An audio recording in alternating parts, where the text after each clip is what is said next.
It's Miss Danny from the Pleasant Hills Public Library, and I'd like to welcome you to STEAM Stories. Today, we will be using science, technology, engineering, arts, and math to learn more about balance. So, what is balance? What do we mean when we say something is balanced? Well, it means that there is an equal distribution of weight along a vertical axis so that things don't fall over. We talk about balance in terms of our own bodies, like can you stand on one foot? Then you have good balance. And we also talk about balance in terms of construction. You want a building to be balanced so it doesn't fall over, right? Ugh. There are two different types of balance when we're talking about our own bodies. There's static balance, which means being able to be balanced in a single position. And then there's dynamic balance, which means being able to be balanced as you move. Think like hopping and you don't fall over, right? That means you have pretty good balance. Today we will be talking about both of these types of balance as they relate to our own bodies and the world at large. Next, we're going to play two quick movement balance games that'll help us understand the difference between static balance and dynamic balance. For our first game of static balance, you're going to need a stool or a large ball. This game is called Being a Flamingo. Are you ready to learn how to play? To start the Being a Flamingo game, you stand with both feet on the ground. Then lift one foot and put it on top of your object, whether that's a stool, a chair, or a large ball. And see if you can stand like this for 10 whole seconds.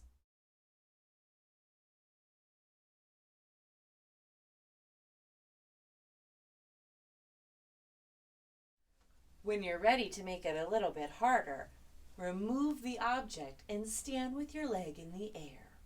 This is pretty hard. Can you do it for 10 whole seconds?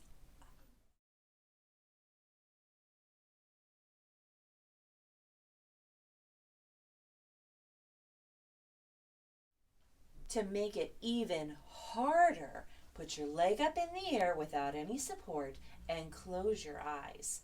Balance is a lot harder when you don't have your vision to help you get a grip. See if you can do that for 10 seconds. Not me.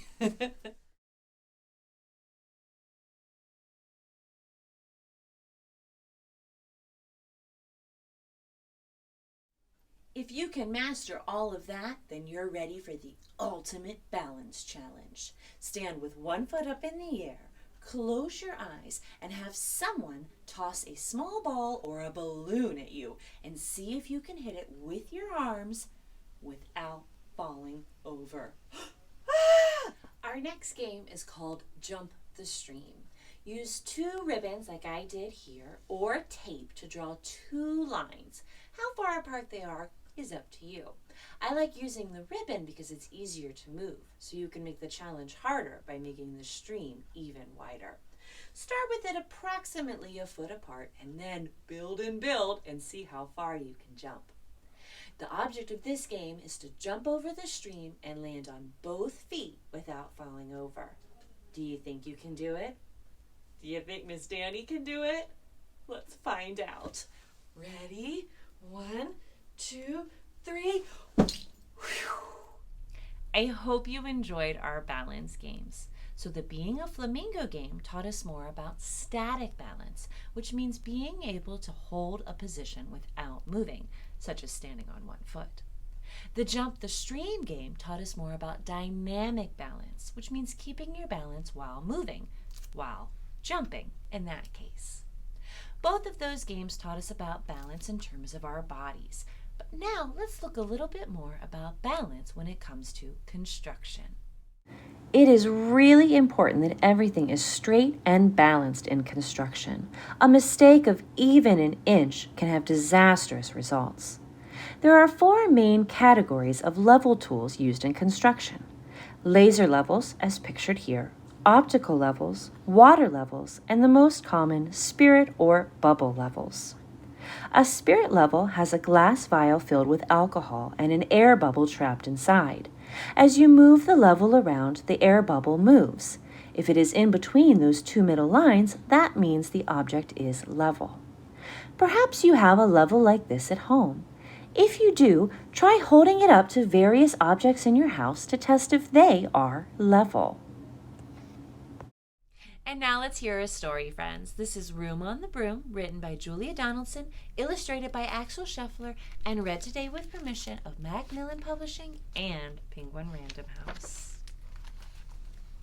The witch had a cat and a hat that was black, and long ginger hair and a braid down her back. How the cat purred and how the witch grinned as they sat on their broomstick and flew through the wind. But how the witch wailed and how the cat spat when the wind blew so wildly it blew off her hat. Down, cried the witch, and they flew to the ground. They searched for the hat, but no hat could be found. Then out of the bushes on thundering paws there bounded a dog with the hat in his jaws. He dropped it politely, then eagerly said, as the witch pulled the hat firmly down on her head, "I'm a dog as keen as can be. Is there room on the broom for a dog just like me?" "Well, yes," cried the witch, and the dog clambered on. The witch tapped the broomstick, and whoosh, they were gone. Over the fields and the forest they flew. The dog wagged his tail, and the stormy wind blew. The witch laughed out loud and held on to her hat, but away blew the bow from her braid, just like that. Down, cried the witch, and they flew to the ground. They searched for the bow, but no bow could be found. Then out from a tree with an ear-splitting shriek there flapped a green bird with a bow in her beak. She dropped it politely and bent her head low, then said, as the witch tied her braid with the bow, "I'm a bird as green as can be. Is there room on the broom for a bird like me?"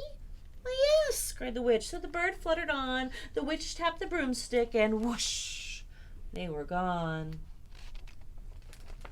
Over the reeds and the rivers they flew. The bird shrieked with glee, and the stormy wind blew. They shot through the sky to the back of beyond. The witch clutched her bow, but let go of her wand. "Down," cried the witch, and they flew to the ground. They searched for the wand, but no wand could be found. Then all of a sudden, from out of a pond, leaped a dripping wet frog with a dripping wet wand. He dropped it politely, and then said with a croak, as the witch dried the wand on the fold of her cloak, "I'm a frog as clean as can be. Is there room on the broom for a frog like me?" "Well, yes," said the witch. So the frog bounded on. The witch tapped the broomstick, and whoosh, they were gone. Over the moors and the mountains they flew. The frog jumped for joy, and the broom snapped in two. Down fell the cat and the dog and the frog. Down they went tumbling into a bog. The witch's half broomstick flew into a cloud, and the witch heard a roar that was scary and loud. "I am a dragon as mean as can be, and which with French fries tastes delicious to me." "No," cried the witch, flying higher and higher. The dragon flew after her, breathing out fire. "Help!" cried the witch, flying down to the ground. She looked all around, but no help could be found. The dragon drew near with a glint in his eyes and said, "Just this once, I'll have a witch without fries." But just as he planned to begin on his feast, from out of a ditch rose a horrible beast. It was tall, dark, and sticky, and feathered and furred. It had 4 frightful heads, and it had wings like a bird. And its terrible voice, when it started to speak, was a yowl and a growl and a croak and a shriek. It dripped and it squelched as it strode from the ditch, and it said to the dragon, "Buzz off! That's my witch!" Well, the dragon drew back as he started to shake. "I'm sorry," he spluttered. "I made a mistake. It's nice to have met you, but now I must fly." And he spread out his wings and was off through the sky. Then down flew the bird, and down jumped the frog. Down climbed the cat, and phew, said the dog. "And thank you, oh thank you," the grateful witch cried. "Without you I'd be in that dragon's insides." Then she filled up her cauldron and said with a grin, "Find something, everyone, throw something in."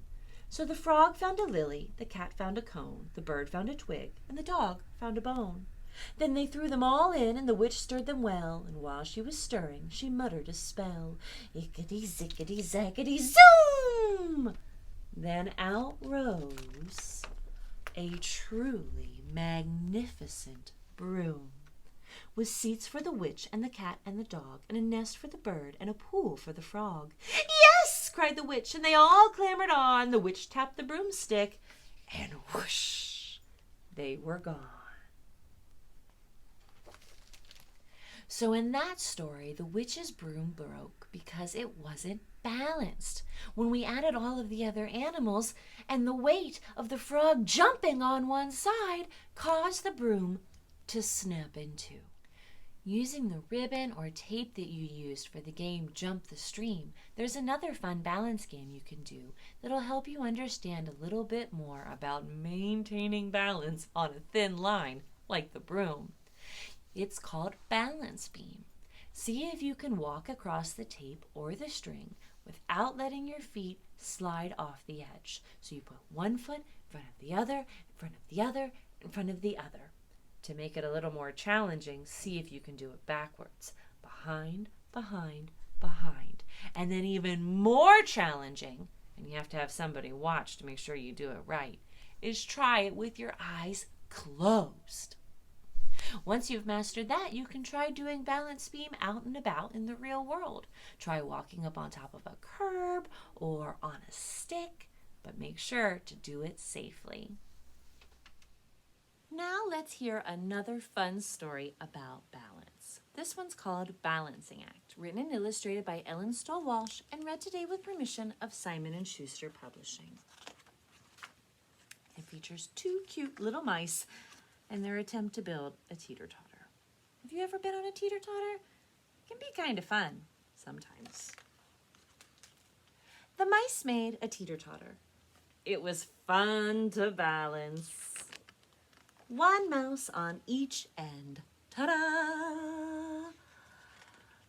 But then a salamander wanted to turn. So it's no longer balanced. The salamander makes it too heavy on this side. But luckily, a friend stepped in to help. Phew, perfect. Balance again. Uh-oh, a frog! Do you know what's going to happen now? Whoa! But then, another frog.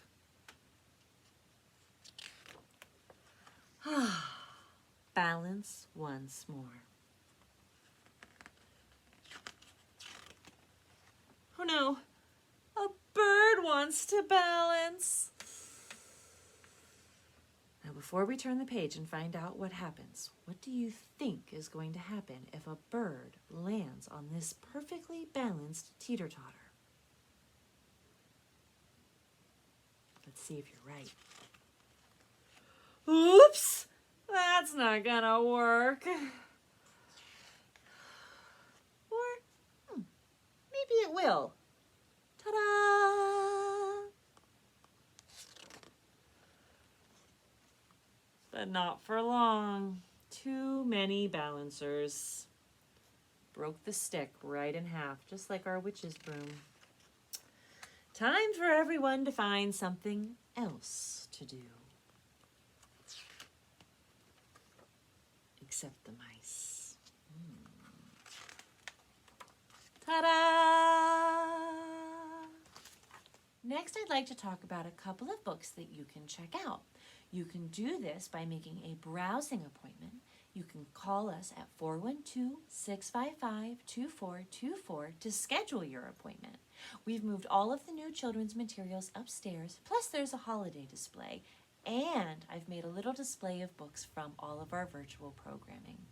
The downstairs is still closed for construction, but we hope to open it soon, so make sure to check for updates. If you don't feel comfortable about coming in, that's okay too. You can request these books using our curbside pickup. With the weather getting colder, we've moved our curbside pickup into our lobby, but it's still a very easy process. You give us a call or send us an email with the items you'd like to request. We check them out to you, put them in a bag, and set them on our pickup table during the time that you decide. Our first book today is a nonfiction book all about balances. It'll teach you what balances are and how people use them. This is Balances by Adele Richardson. The brooms that we're going to be building as part of our STEAM challenge probably won't actually fly.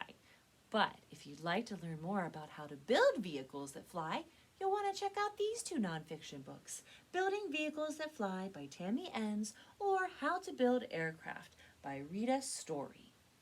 Looking for more fun aircraft projects? Then check out this book from the series Amazing Super Simple Inventions. This is Super Simple Aircraft Projects. And lastly, this is a fun picture book about the design and engineering process. And spoiler alert, Rosie builds something cool that flies. This is Rosie Revere, Engineer, written by Andrew Beatty and illustrated by David Roberts. If you like this one, this is the first in a series. Plus, there's been a beginning chapter book series based on these same characters. So check it out today. And now it's time for STEAM. So our STEAM challenge this week is kind of open-ended. I want you to design and build your very own marvelous broom.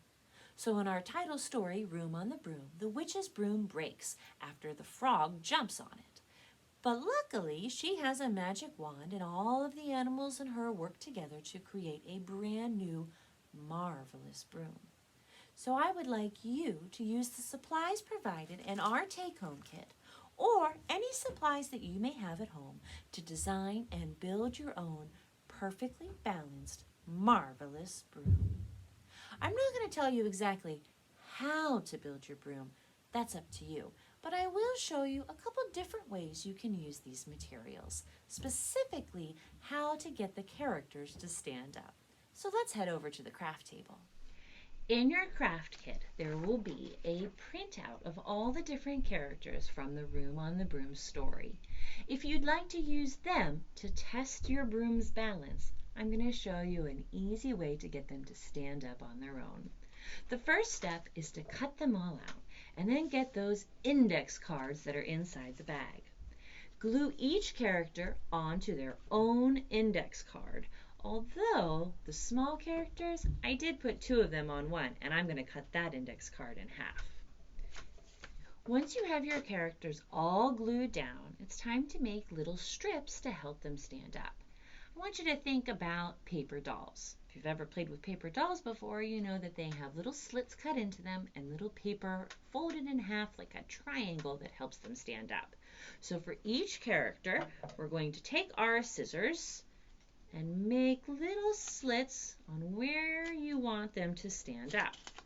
At this point, you can also cut off any extra paper to help maintain that balanced weight for your characters. Now, using the extra index card and any extra paper that you might have that you cut off from your cards, we're going to make our strips.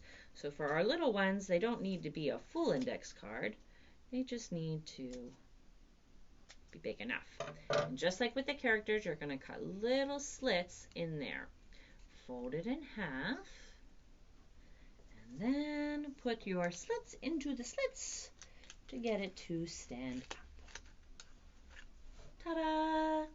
Now let's do that with all our characters. Ta-da!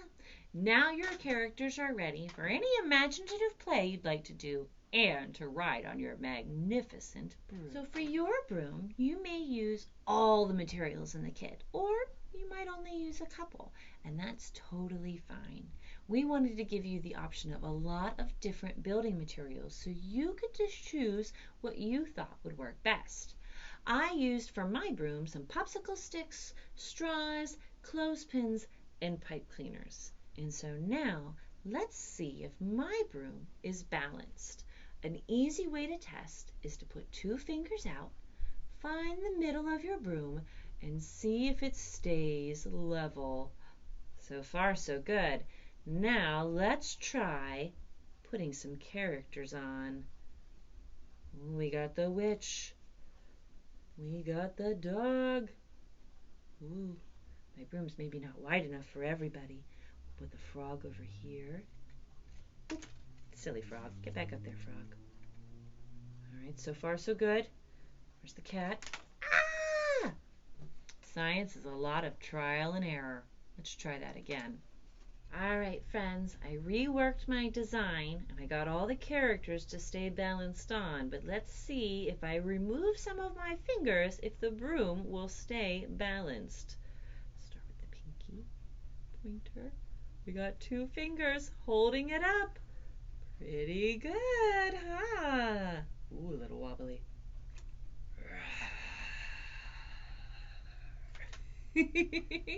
You can also test your broom by balancing it on various objects that might be around you. If you have some blocks, you can build a tower and see if it'll stay balanced on the top. If you have a cup, you can put it upside down and balance it on top of that. If you really want to test your balance, find something really thin to balance it on. Woo! Like maybe a ruler. Or see if you can balance on just 1 finger. Time to go back to the drawing board, friends. We would love to see pictures of your completed project. Feel free to post them as a comment to this video. Email them to us at pleasanthills@einetwork.net or post them to our special Facebook group, Pleasant Hills Library Virtual Programming. Well, that's all for today, friends. We'll be back the second week of November with the story The Little Yellow Leaf, and we'll learn all about why leaves change color and fall to the ground. Until then, have a great day. Bye!